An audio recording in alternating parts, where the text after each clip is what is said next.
Hi hello welcome to cute corner. நம்ம இன்றைக்கி எண்ணெய் வாழைக்காய் எப்படி பண்ணலான்னு பார்க்கலாமா? அதுக்கு தேவையான பொருட்கள் இது ரொம்ப ஈஸியாக பண்ணிடலாம், ரொம்ப டேஸ்டியாக இருக்கும். ஒரு மிக்ஸி ஜாரில் ஒரு 8-9 வெங்காய கரடம், தாளிக்கிற கரடம் போட்டுக்கிறோம். ஒரு 15-20 பக்கம் சேப்பு மிளகா போட்டுக்கிறோம்.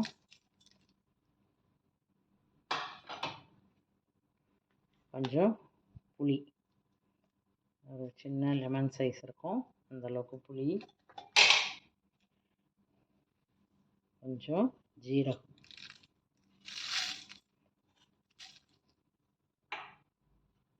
கொஞ்சம் மிளகு.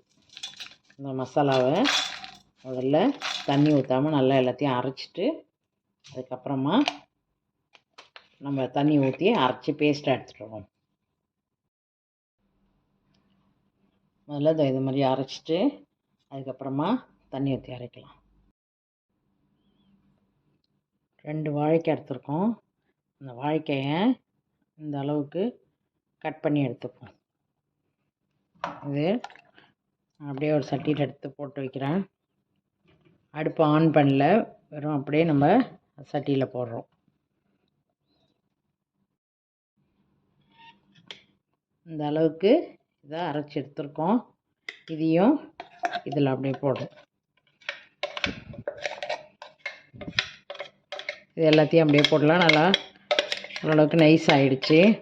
நைஸ் ஆன பிறகு அரைச்சி இதில் போடுறோம்.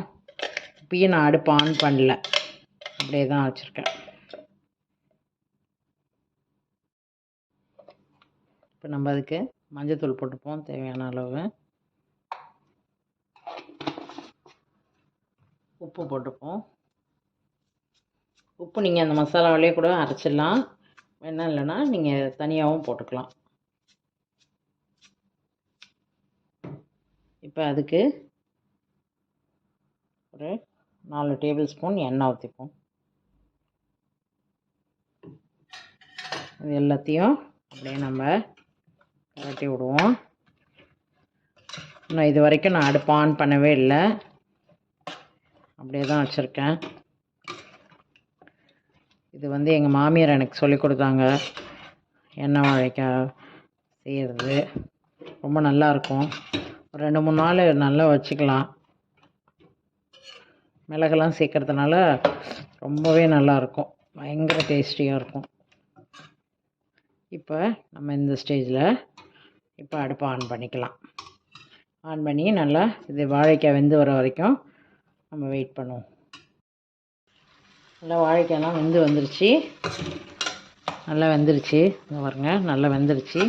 இந்த ஸ்டேஜில் நம்ம கொஞ்சம் வெல்லம் போட்டுப்போம்.